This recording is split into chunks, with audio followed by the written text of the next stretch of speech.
I'm excited to see all of you here for what I believe will be a really interesting discussion on teenage girls in crisis and conflict. My name is Maja Lundqvist, and I'm representing Plan International Sweden's Youth Advisory Panel. And we work to make the organization even more relevant for children and youth. Today, we will ask ourselves, where are the girls? We know that girls 10 to 19 years old are an especially exposed group in crisis and conflicts. They are taken out of school, risk early, and forced marriages, as well as abuse and trafficking. This is the reality for teenage girls in crisis and conflicts, but they are often forgotten in foreign and development policy. Together today, we will ask ourselves why this is the case and what is needed to address it. But before I introduce our panel, we want to get everyone involved in the topic through a quiz. And yeah, I will let Sofia and Emma guide you through this exercise.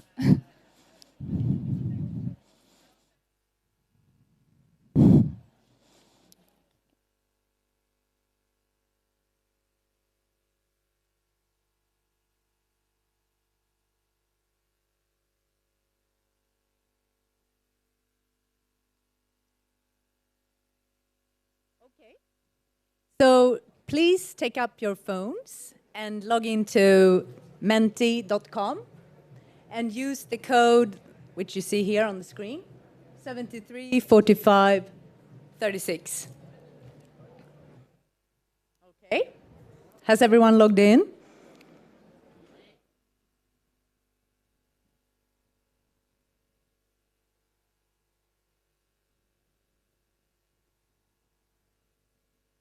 Are you ready? Okay, so first question. Who is the typical suicide bomber in Nigeria? What do you think?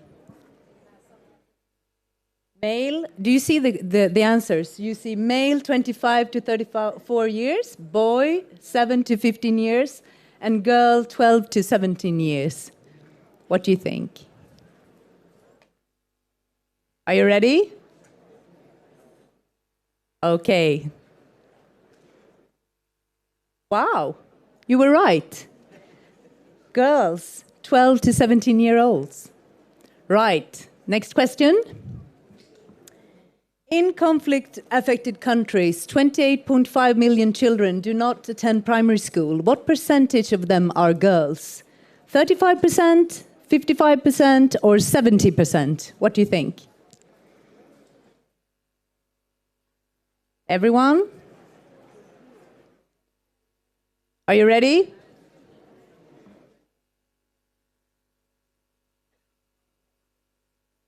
Okay, 70%. The right answer is 55, actually. Okay. Next question. How many marriages among Syrian refugees in Jordan are child marriages? 16%, 26%, or 36%?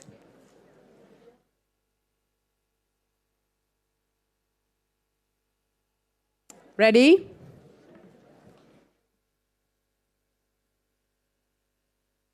Okay, let's see the answer. 36%. Next question. What percentage of adolescent girls in Ethiopia have experienced sexual violence in their life? 23%, 45%, or 61%? What do you think?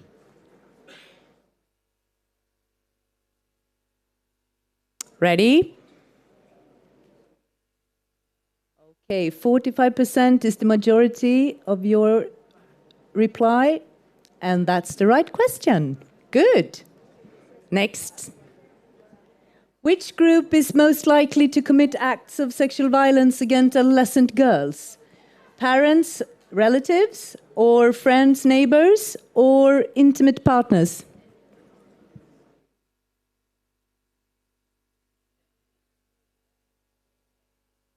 Okay, let's see. Okay, you're good here. Intimate partners, husbands, boyfriends. That's right. Next question.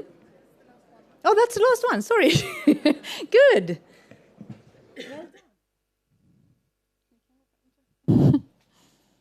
Thank you. Let's see. So I will now introduce you to our panel. And we have Agnes Björn, who is head of the Nordic Disaster Risk Management. That's Plan International. And we have Annika Söder, so she's a state secretary for Foreign Affairs. And Melanie Ward, who works as director for policy and advocacy at the International Rescue Committee. And Anders Öström is head of development cooperation at the Swedish Embassy in Bangladesh.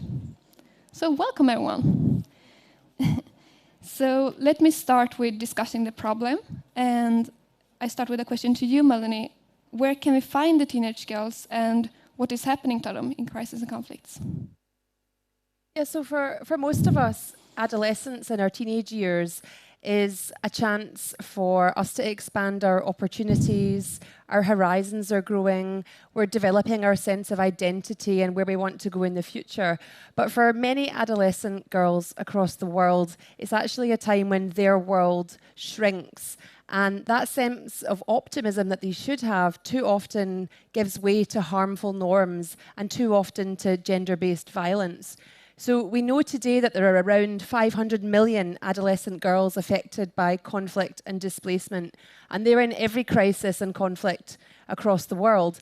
But it's hard to give a precise number because too often in emergencies, adolescent girls are invisible. And that's because the way that we, as a humanitarian system, tend to respond to crises means that we have specially developed programs for girls, we have specially developed programs for adult women, but too often the teenage girls fall through the cracks. So in IRC's research, as you just saw in the quiz there, in 2016 of all of the cases of gender-based violence that were reported to us, around 1 in 5 of those was experienced by an adolescent girl. In the Democratic Republic of the Congo, in the DRC, that rises to 1 in 3 girls have experienced violence. And as you saw in the quiz, in Ethiopia, that rises again to 1 in 5. And as you also saw, unfortunately, the perpetrators of that, the people practicing the violence, are most likely to be either the boyfriends or husbands of the girls or the caregivers, that is often the family members of the parents. And that leaves the girls, it has many effects on the girls. They are left feeling isolated, they're traumatized, and they're left out of education. I spent International Women's Day this year with Syrian refugee women in northern Lebanon. And some of the women I spent time with were adolescent girls who were on a specialist program with IRC. And they were mothers, a special program just for mothers. And what they said is that before being part of that program, very often they were isolated in their communities. So they had been traumatized in Syria, they had been forced to flee. Often in the camp setting that they were in, they were also further isolated. They just didn't know any of the people living around them, so they didn't have anywhere to go for support. They didn't really have any friends. The trauma from what happened to them in Syria and from having to leave everything behind had long-lasting effects. And what's more, it meant that their education had been taken away from them. Many of the girls couldn't read or write because the time at which they had fled from Syria was such an important time in their schooling, and they had just missed out of education. And so what we developed there is specialised programming for adolescent girls, and even more specialised for the girls who were parents as well. And doing that kind of thing can help to make sure that adolescent girls are no longer invisible and left out of emergencies. Okay, so when we're talking about needs and rights, Agnes, how the international organization meets teenage girls and rights? So, of meeting the needs and the rights of the adolescent girl that is affected by crisis and conflict, it is important to keep in mind that there is both sort of this humanitarian narrative and this development narrative, where we're talking about the needs and the rights that needs to be met at the same time. And for us as a child rights organization working particularly for gender equality and for girls' rights, we have seen across the world where we have worked that it's not so easy to design programs that it's targeted towards adolescents. So even ourselves, though we are considered to be experts in the field, it's not so easy to reach this target group. Because in particular in crisis and conflict settings, the situation changes drastically for what it means to be an adolescent. All of a sudden, you have no longer the chance to be a child. You are confronted with decisions that you shouldn't have to make if you're 13, 14, or 15 years old. So one of the particular experiences around this that I wanted to share is from last year when I was working in north and east Nigeria with the Boko Haram crisis, where we were scaling up our programs, and I was there as the emergency response manager, focusing particularly on adolescent girls, because we saw that was a major gap. Because most of the programs were, especially as Melanie already said, they were either targeting children, and that would mean most probably people under 12 years old, or they were targeting women. And we saw that there was such a major gap for these adolescent girls, and in particular the ones that you saw in the quiz that you got to test, where they are actually the suicide bombers. So in north and east Nigeria, where I was working, one of the main fears that people had was when they saw an adolescent girl walking down the street alone, because they thought that maybe this was a suicide bomber. And many of the girls coming back from Boko Haram captivity, where they had been raped several times, where they had been forced to marry, and where they had been forced to carry out some of these suicide attacks, they were coming back to families that couldn't really cope with the situation that they had been through. They didn't know how to meet these girls. They didn't know how to accept them once again into the community, because some of them were also coming back with children that they had given birth to in this captivity under Boko Haram. And the children themselves were called bad blood.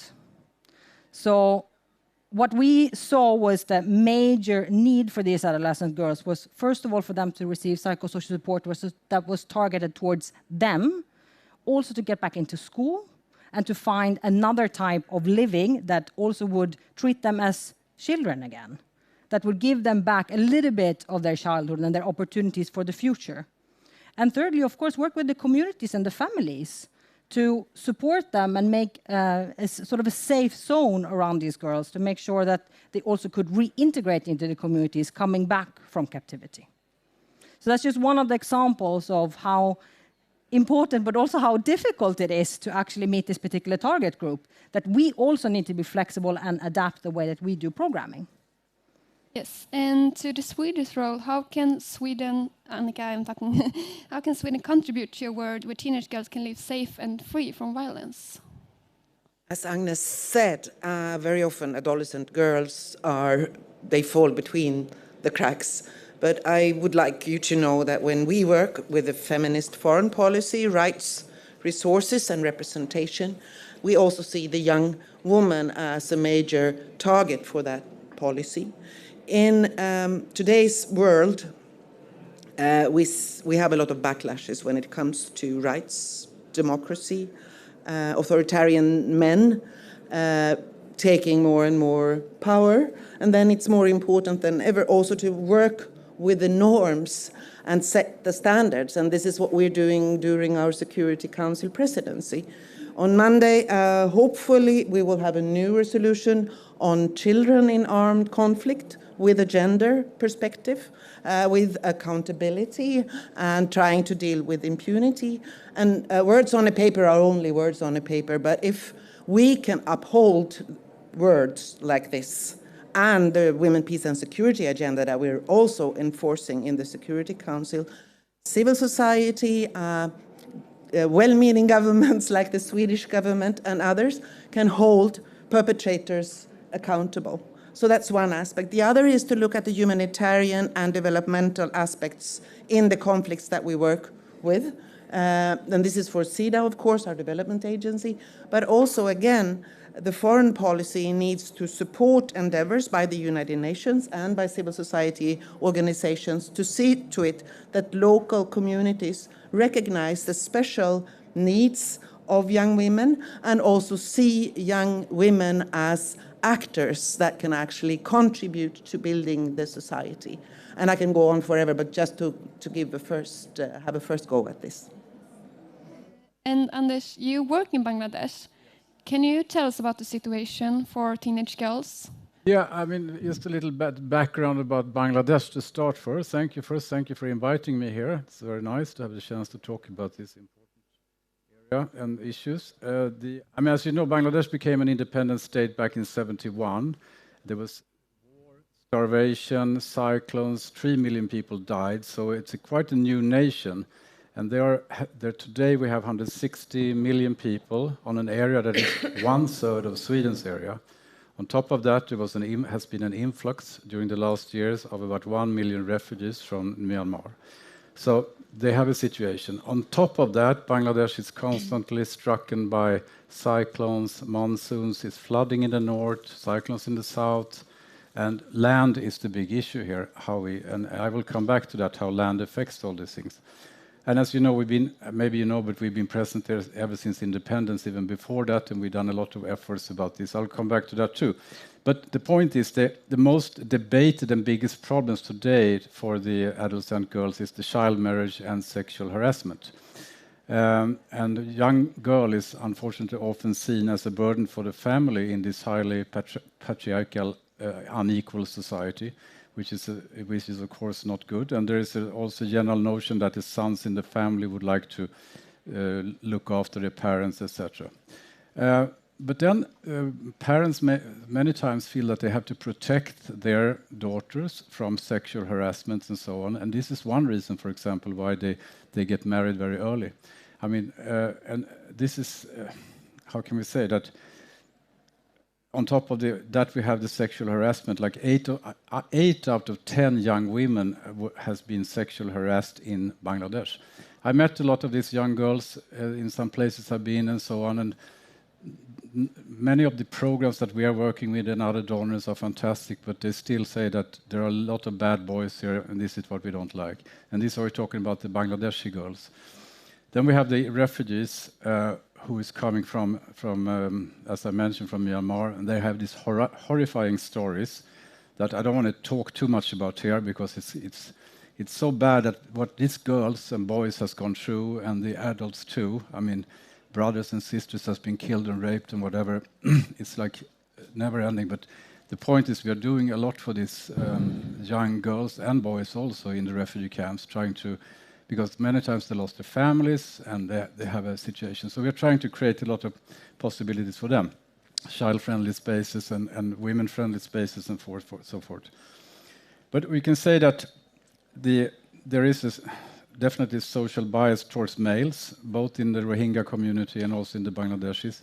Most of the girls and the families' honor that is tarnished if a case of a sexual harassment. And this can also lead to that the girl has to get married to the boy and the man who raped her, for example. Anyway, I think I will stop there, but I want to tell a little bit quickly just what we are doing there on this when it comes to Sweden's presence, because we have, of course, a female foreign politics here that we're trying to implement, and we get a strategy from the Swedish government that my job is to operationalize this and do the best out of the situation. So we have a lot of focus on strengthening democracy and gender equality. We have also better opportunities for women to benefit from economic opportunities, better environment, focusing particularly on women and children and sexual reproductive health and rights. Additional objective is to strengthen and prevent crises like we're doing down in Cox's Bazar now, with the host communities who are also extremely poor, together with the refugees in this quite congested area that is under heavy environmental pressure, for example. So we are working through a number of organizations. Like in the north, we are working to Plan International by preventing early marriage. And this is where the authorities are very much on the ball too, together with Plan International and a local NGO, for example. We have been working since the last 30 years with sexual reproductive health, or 35 years, for example, helping through a big NGO, our 8-step reproductive health, to give family planning possibilities, even early abortion. And that's even possible today in Bangladesh. That's not a big deal. I mean, for the authorities, I mean. We are also then working a lot with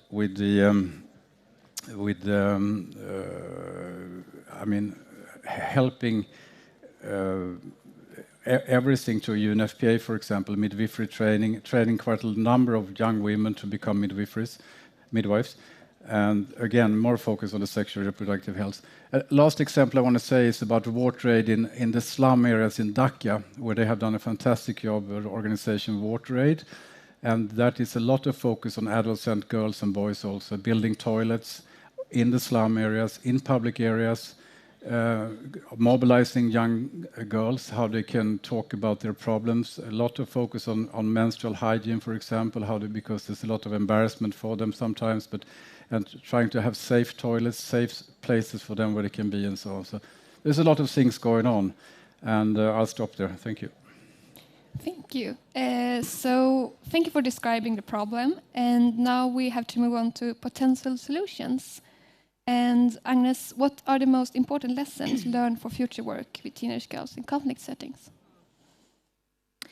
I would say that there's two major lessons learned, some way that we can move forward, that I personally have learned in my work together with Plan International, but also that we have collated as an organization.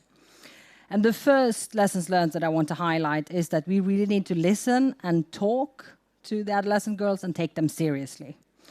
So, for example, we have during this year launched a big research project together with the university and gathered qualitative data from 3 major crises around the world.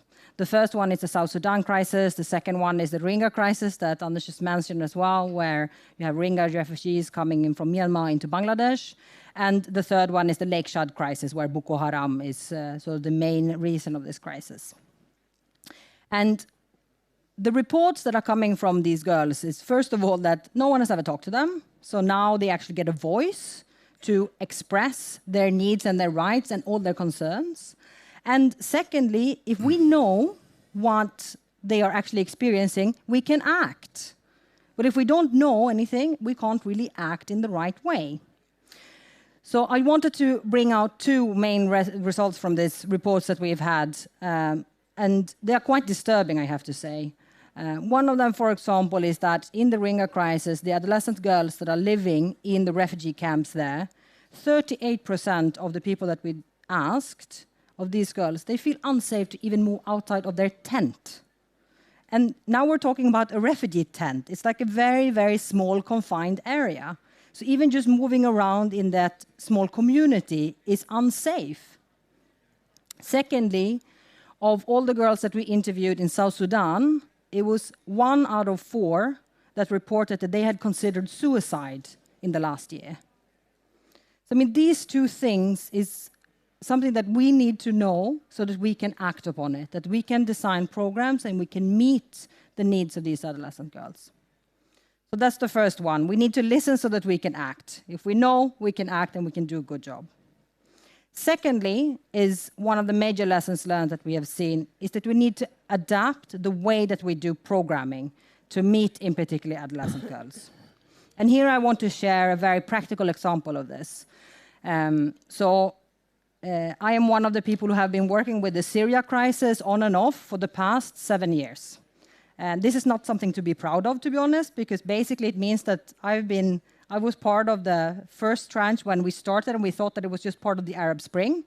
And then I followed the whole development over the last few years. But what we have seen there is a really, really disturbing trend for adolescent girls, where we have so many cases of increased child marriage, where we have sexual exploitation, we have trafficking for prostitution into other states in the Arab world, but also outside of it, and we have a lot of exploitation of girls. And there we saw in our programs, and I visited both, in the last few months, I've been both in Lebanon and Jordan to look at how we work with Syrian refugee girls. And what we could see is that if we do a normal type of program, for example, we invite all children and all adolescents to come to a center where we host education opportunities and where we host sessions, where we call safe spaces. The adolescent girls, they don't show up. They don't come. Why? Then you need to start asking yourself, okay, we have young girls, we have young boys, and we have adolescent boys. But the adolescent girls, they don't come naturally. So you need to adapt your program. You need to go out and get to where they are at. So we needed to completely change the way that we did the programming, and especially in Lebanon, we have then put up the mobile teams, that they go out and do outreach work to meet actually with adolescent girls where they're at. And this means, of course, that maybe it costs a little bit more money, it takes a little bit more time, but they are the most vulnerable. So that's what makes sense, and that's what we should do. So that's the second lessons learned that I think that all of us can learn from, and that's adapting to the most vulnerable. Making sure that we reach the ones that are out there that maybe not, are able to come to our programs and don't have the access that other people don't. Thank you. So the average time a refugee is displaced is 10 years. Melanie, how can the international community better meet the needs of teenage refugee girls? Yeah, so it's important to recognise that the nature of displacement or the length of time that people are away from home in a conflict has changed massively in recent years. In the past, when conflict was mostly between states, people would be forced to flee their home for a short amount of time, and then they would go back. Today, when the average is 10 years, and once you reach a certain point, you're more likely to be displaced for up to 26 years. There's a lot of implications for how we respond to this. We have to change the way, first of all, that the humanitarian system works. So we can't just imagine that everybody is in a camp still, and we're going to give them goods, we're going to give them food, we're going to make sure they have access to water and assume they're not there for long. No, we have to do things really quite differently. And there's a lot of work going on, which the Swedish government is a big supporter of, to try to change this. So we have to recognise that most people, teenage girls included, don't live in camps anymore. They're more likely to live in cities or urban areas. That means that we have to make sure that rather than giving them stuff, we're giving them cash so that they can make choices about what it is that they need to buy for their families. And cash is also particularly empowering for women who've experienced gender-based violence. It gives them more choices. Sometimes it gives them chances to get away. It means that we have to make sure they have an education and that they can access livelihoods so that, again, we're not just keeping them in situ where they are for 10, 20 years, but they can actually have some control over their lives and try to be self-sufficient. So changing the humanitarian system to fit that reality is the first thing that we have to do. Then we have to focus on closing old divides between humanitarian work and development work. And doing things like challenging established gender norms really matters in that work, so that we're really tackling the underlying causes of why it is that girls and teenage girls and women are being treated differently from men. That's not easy work, but it really, really matters right across the divide. And then, as Agnes said, we have to look also at more specialist programming. So if we're talking about youth, for example, we can't just imagine men. And I wanted to give you an example of this. Later in the year, hopefully, the world will agree on a new global compact for refugees. There's some quite strong wording in there about youth, but we have to make sure that youth isn't just about men. It has to be about young women and adolescent girls as well. So just to give you two final examples of this, we asked some of the adolescent girls that we work with in Pakistan, how many people outside of your home do you know who you could trust, who you could tell and go to for help if something bad happened to you? And the answer was one. They only had one person in their life who they could possibly tell. And so programming that supports these young women to grow their networks, to have more trusted people they can turn to, really, really matters when they feel so isolated. It can really help to keep them safe. And then secondly, just to give an example of something that the Swedish government is working with IRC on, in northern Lebanon, in one of the most difficult areas near the border with Syria, we have a new livelihood centre. And that has a particular centre in it for women and girls with very specialised programming for adolescent girls to make sure that they can catch up on the basic literacy and numeracy skills that they've missed in the past, and to make sure that they can receive psychosocial support for the trauma they've experienced. So it really is about understanding where people are, what they need, and changing what we do to give them the best chance to survive and to thrive. Thank you. And Anders, what do you think the international community as a whole need to do to make it better for teenage girls? It's a very big question in a way, and it's like it's so many things that can be done. But I'm very much for I mean, we talk about the Convention of the Rights of the Child and this kind of policy level, but you need to have a battlecraft in what the little we can contribute with is, of course, a constant conversation and dialogue on the international arenas, but also on the national levels about this, what we can do. And to have the battlecraft, you need to do advocacy on policy level, you need to do a lot of service delivery on the ground to try to get to this. I think there are good examples from Afghanistan that we have been achieving throughout the years and so on, where I worked myself before. But I think that where you can actually mobilize young girls, if you get them to education, you can get them to become a teacher, you can become a midwife or other things that are accepted in the society and so on. So there are a lot of good examples there. But I would say that the important thing here is, I would say, the voice of the adolescents, how to talk to them, because changes come there, and we are not that good, I would say, both in humanitarian situations. I know plan to do a lot with it, but we need to be better also to communicate with the target groups, the very vulnerable target groups that we are working with, like girls is one of them. We can do it, for example, as I mentioned, the slum areas of Dhaka, they are very open and talk about the things, and we can direct our budgets and our operational plans more to them. But we have to be there and do some fine adjustment and understand what changes goes on in the development in that specific area or that part of the country. And it can be different in different parts of Bangladesh and so forth. But anyway, I feel that we are a strong player on the international stage and also on the national stages in some places I work with. So I mean, it's just to continue, but we also, again, I have to say, the men has to be included and the boys, but in a different way. But it's a lot because of what they are doing. That is the situation we have. Thank you. Okay, so back to Sweden then.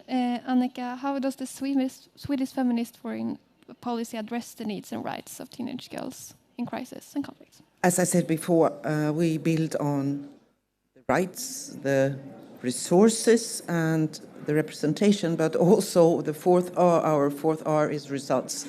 So and this is very much referring to what has been said here, we need to know, we need to listen, and the data that can be provided from crisis that can help us to work better on the spot. And I believe it's, of course, about supporting organizations like PLAN or IRC that partly specialize on watching the situation for adolescent girls, but it's also about a learning process with all the other actors that are bigger,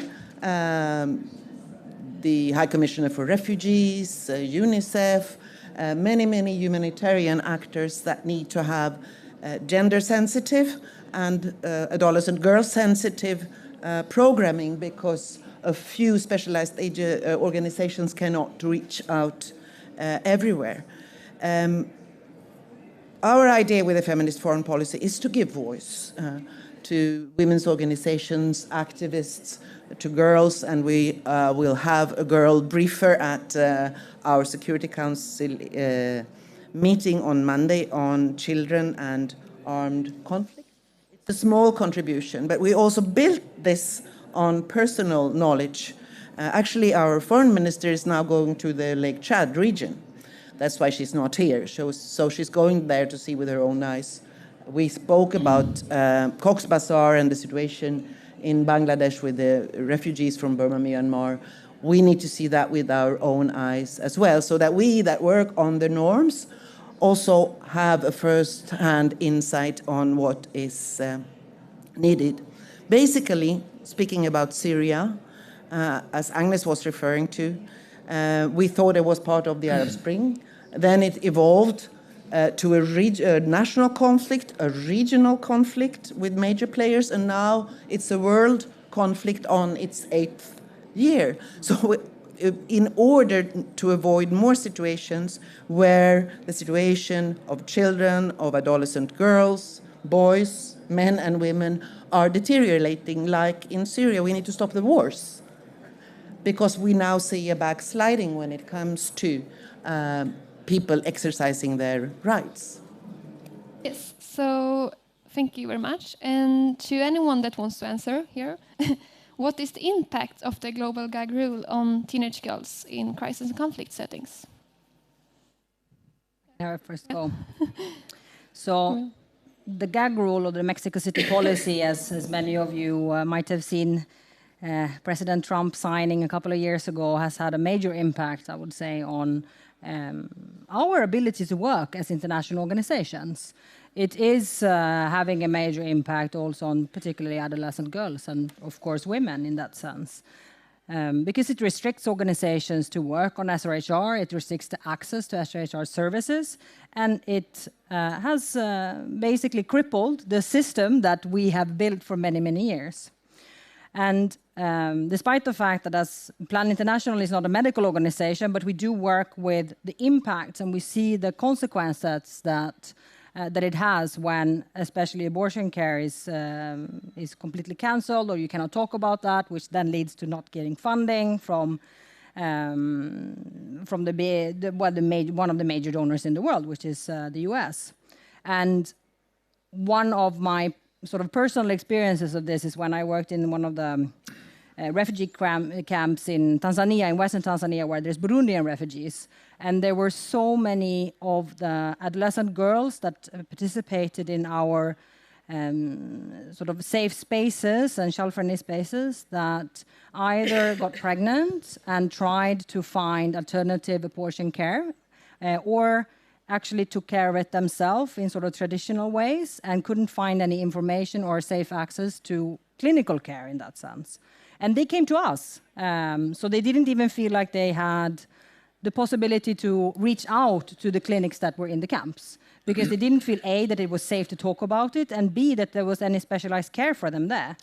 So they came to the safe space, which we had, which is it's not a medical clinic at all. It's much more around organizing activities and so on, but that was the only place that they felt safe enough to talk about it.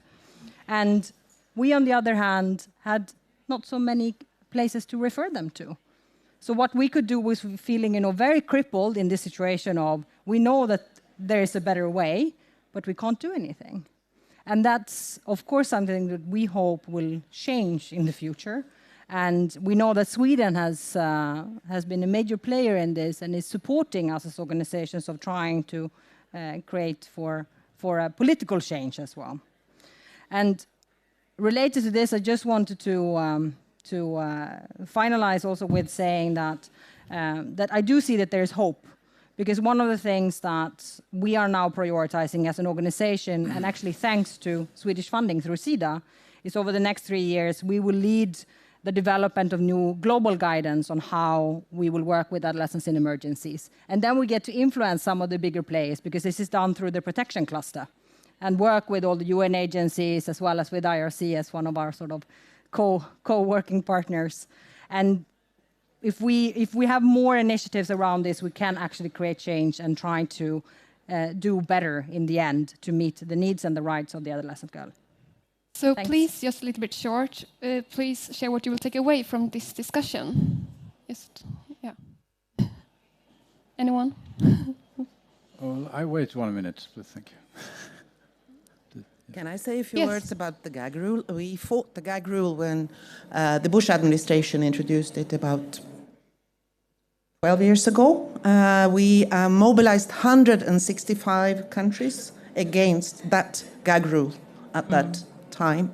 Now we fight the new gag rule introduced by President Trump because I'm coming back to the norms, it's again a threat to the norms, not only, which is important, to what organizations that have American funding can do in emergencies or in other developmental situations. It's also threatening the norms that we hold so highly.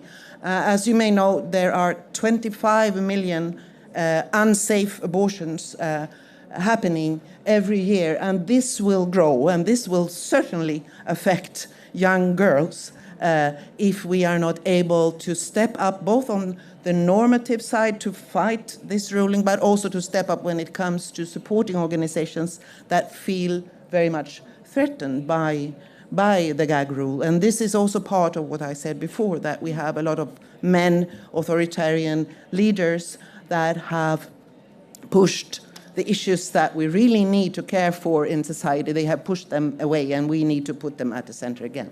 Yes, so it's a really interesting discussion, but I would like to open up for a few questions. If anyone from the audience would like to, yeah, feel free to.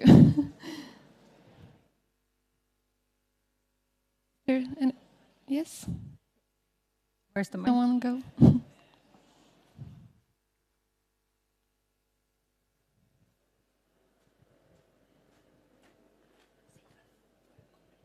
Okay. My name is Susanne Zetterblom. I work for Swedish. They work with education for sustainable development to meet Agenda 2030, actually. But I'm here as a private person now. But I was thinking of what you said, Annika, about the resolution that is going to be signed, and it is about children in conflict areas. Will it be like an age frame for this, what is children? So these young girls or young women could be included in different activities when we are going to work with it, because I do think that is important as well, that is measured somehow. And that would be very nice. And then I would like to just, Anders, I agree with what he's saying, that boys need to be involved as well. It is about attitudes and norms, and they are part of that.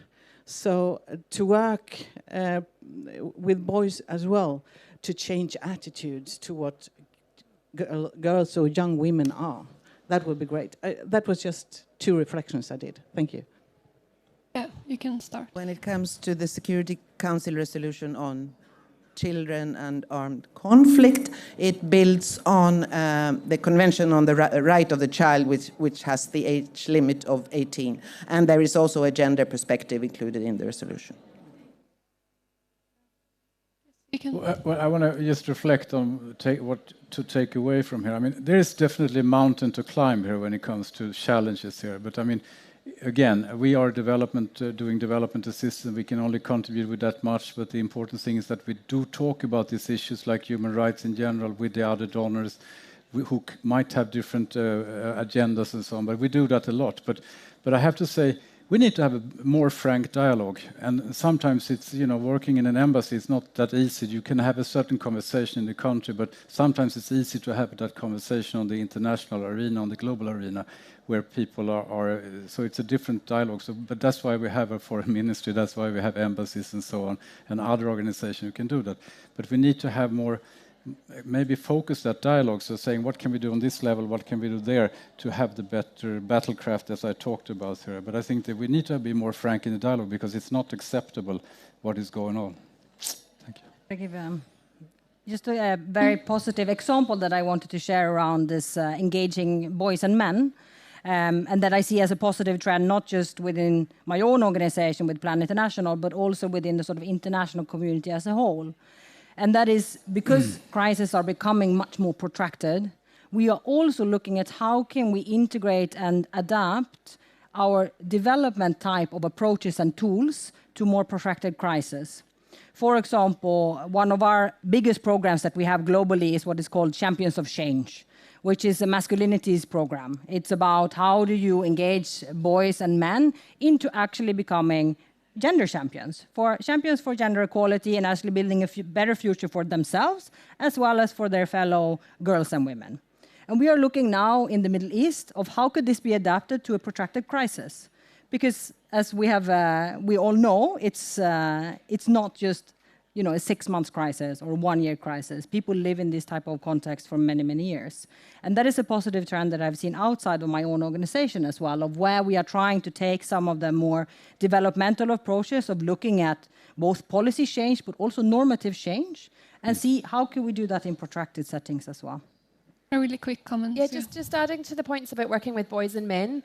Sometimes that's about doing that in the family setting as well. You saw in the statistics that the people most likely to perpetrate violence are the caregivers and the intimate partners. So working in those family settings is something that we've been looking at and trying to test our approaches to make sure they're more and more effective in terms of that results area as well. Okay. And then just reflecting on the discussion, I would also add, it's clear that there's a big issue here and a lot to do. And I would say that we really, really need Swedish leadership on this, the leadership that Sweden provides on the world stage in terms of the feminist foreign policy, in terms of taking up issues like this, as well as being one of the countries that will speak out on the Syria crisis and on the reality of what's happening on Yemen in the Security Council. That really matters, and so we really, really need that Swedish leadership to stay. Do you have another question, like a quick one? Yeah, I don't know.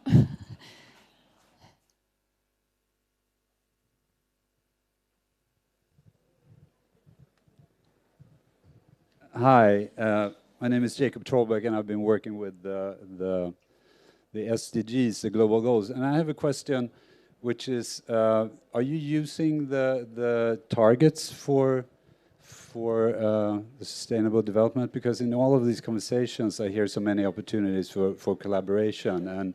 And target 5.2 is about violence against women. Target 5.3 is about gender mutilation and child marriages.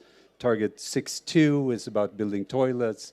Target 3.7 is about reproductive health. And this, the whole agenda is full of these issues. To what degree are you collaborating and coordinating using all of these tools? Really quick answer, yes. I would just say that this is one of the issues where that divide between humanitarian and development is a real problem. The SDGs are development targets and they really matter. But in terms of the international community and the way that countries will view those people, view their people as opposed to refugees, they don't see them as counting. So, for example, Bangladesh has a national development strategy to develop Bangladesh, but the Rohingya refugees really aren't seen as being part of that. They can't even have an education at the moment. So I think there's a lot that could be learned from much greater adherence to the SDGs and for that to apply in humanitarian settings as well as development settings.